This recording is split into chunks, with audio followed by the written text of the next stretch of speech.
हालांकि इस फ्रंट से कुछ और तस्वीरें आपको दिखाएं उससे पहले उस फ्रंट की अब तस्वीर देखिएगा जहां वेनेजुला से ईरान नई जंग का काउंटडाउन। फिलहाल पहली बड़ी खबर है क्योंकि पुतिन को चेतावनी के लिए वेनेजुला पर हमले की तैयारी को लेकर रिपोर्ट में दावा किया गया और इस फ्रंट से खबर को इस लिहाज से समझिए जहां ट्रंप प्रशासन का हमले का यह फाइनल प्लान अब तैयार हो चुका है, यही रिपोर्ट में दावा किया गया। वेनेजुला के नजदीक पेरू में ही अमेरिकी सैन्य मूवमेंट को लेकर खबर है। पेरू में जल्द अमेरिकी सैन्य तैनाती हो सकती है और वेनेजुला पर हर दिन बढ़ता जा रहा है अमेरिकी हमले का खतरा।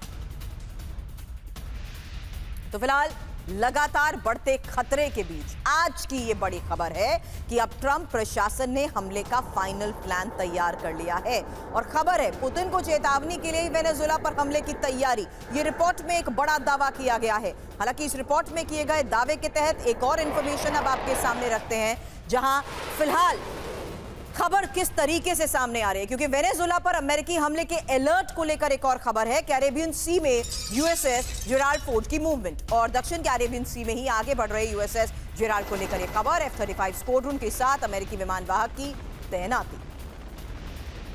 हालांकि वेनेजुला पर हमला पुतिन को चेतावनी, खबर समझिए क्योंकि वेनेजुला पर ही हमला कर पुतिन को क्या ट्रंप वार्निंग दे सकते हैं, ये एक बड़ा दावा इस रिपोर्ट में किया जा रहा है और हमले की तैयारी को लेकर पिछले कई दिनों से खबरें आ रही हैं। लेकिन अब खबर यह है कि हमलों की तैयारी के लिए अलग अलग कई स्तर पर प्लानिंग हुई है और पेरू में अमेरिकी सैनिकों की तैनाती भी जल्द हो सकती है। विनोद सर, एक शॉर्ट रिस्पॉन्स उस पर आपसे चाहूंगी क्योंकि अब ये तैयारी क्या मतलब है?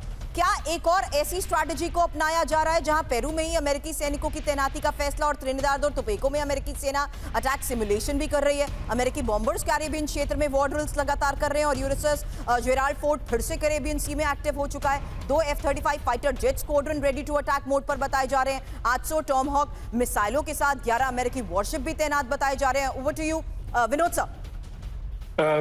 आप स्कूल में रही होंगी शायद, of enduring freedom, of Iraqi freedom, ये 1990 की 2 वॉर्स की मैं जिक्र कर रहा हूं। ये एग्जैक्टली सुरभि जी कट कॉपी पेस्ट। सबसे पहले आप एयर स्पेस बंद करते हैं, फिर एक्सरसाइज के नाम पे आप इर्द गिर्द जो देश हैं वहां जाकर के अपना हवाई जहाज जमा लेते हैं, अपने तो पानी वाले जहाज भेज देते हैं, बेड़े सारे भेज देते हैं और अचानक आप हमला करते हैं। 100 आवर्स वॉर या 100 डेज वॉर में आप सारा मामला निपटा देते हैं। वेनेजुएला हो सकता है 10-12 दिन में निपट जाए। तो ये बिल्कुल प्लेबुक, उनके पास एक प्लेबुक होती है, वो प्लेबुक खोलते हैं, उसके हिसाब से टिक मार्क करते हुए जाते हैं। Exact repeat of Iraqi freedom, of enduring freedom. आपको इसके बारे में ज्यादा एम्बेसडर साहब के से टिप्पणी लेना चाहिए, वो इसकी जो कूटनीति जो एस्पेक्ट है उसके बारे में बताएंगे। Over to you. बिल्कुल सर, उनके पास जाऊं उससे पहले ये खबर है क्योंकि वेनेजुला को लेकर ही नेटो और अमेरिका में अब टेंशन हो गई और मादुरो को तुर्की के राष्ट्रपति एर्दोगान का साथ मिला है और एर्दोगान ने फोन पर मादुरो से बात की है। अब अमेरिका से बातचीत जारी रखने की सलाह भी दी गई है और एर्दोगान ने कहा है कि पूरे मामले पर नजर बनाए हुए हैं।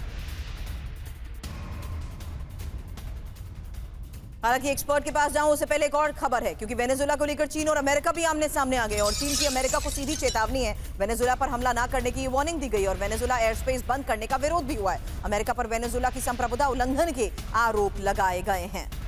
हालांकि वेनेजुला के साथ तुर्की और चीन, इस खबर का मतलब दीपक वोरा सर जरा जरूर समझाइएगा क्योंकि चीन ने अब वेनेजुला के खिलाफ अमेरिकी एक्शन का विरोध किया है और चीन ने अमेरिकी तैनाती को वेनेजुला की संप्रभुता का उल्लंघन बताया है और वेनेजुला में ही चीन के कई आर्थिक इन्वेस्टमेंट भी चल रहे हैं। अमेरिकी हमले से ही चीन के इन्वेस्टमेंट को नुकसान का खतरा है और तुर्की के राष्ट्रपति एर्दोगान ने भी मादुरो से फोन पर बात की है। एर्दोगान ने मादुरो को ट्रंप से संवाद जारी रखने की सलाह दी है। यही एक और बड़ी खबर दीपक वोरा सर इस फ्रंट से सामने आ रही है जहां तुर्की और चीन का वेनेजुला के साथ आने का मतलब क्या सर?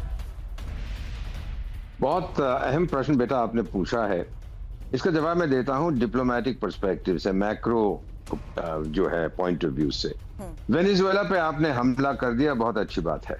आपने मदुरो साहब को बाहर निकाल दिया, चलिए आपकी तरफ से बहुत अच्छी बात है। उसके बाद फिर पूरे जो 33 देश हैं लैटिन अमेरिका के, डोनाल्ड ट्रंप साहब आप उनको कह रहे हैं कि देखिए मेरी मुखालफत मत करो। वो मॉन्ड्रो डॉक्ट्रिन अभी तक चल रही है कि पश्चिमी वेस्टर्न, क्षमा कीजिएगा, दक्षिण अमेरिका मेरा इलाका है, मेरा घर है, मेरी बरसाती है, मेरा कमरा है, वहां घुसने की कोशिश मत करो। और चीन और रूस जो कर रहे हैं, टर्की जो कर रहे हैं, वो बाकी लैटिन अमेरिकन देशों को, चीन की तो इन्वेस्टमेंट है, टर्की भी वहां खेल रहा है, बता रहे हैं देखो ये ट्रम्प बेवकूफ आदमी है, जो ये कर रहा है हम इसके साथ नहीं है।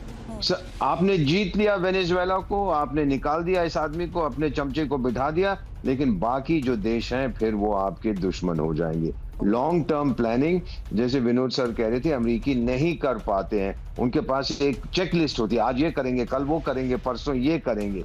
और ये जो ट्रीटी ऑफ वेस्टफेलिया का जिक्र किया था, जो 17वीं शताब्दी, आई थिंक 1642 के आसपास उसको साइन किया गया, तो उसका मतलब होता है टेरिटोरियल इंटेग्रिटी, आपका अपना कानून, आपकी सॉवरेनिटी। अमेरिका तो परवाह नहीं करता है ना मैम, उनका तो है माई वे और द हाईवे। सो अगर उसने हमला किया, जो कि लगता है वो करेगा, इमीडिएट गेन होगा जैसा अफगानिस्तान में हुआ था, लेकिन लॉन्ग टर्म बहुत नुकसान होगा उसको।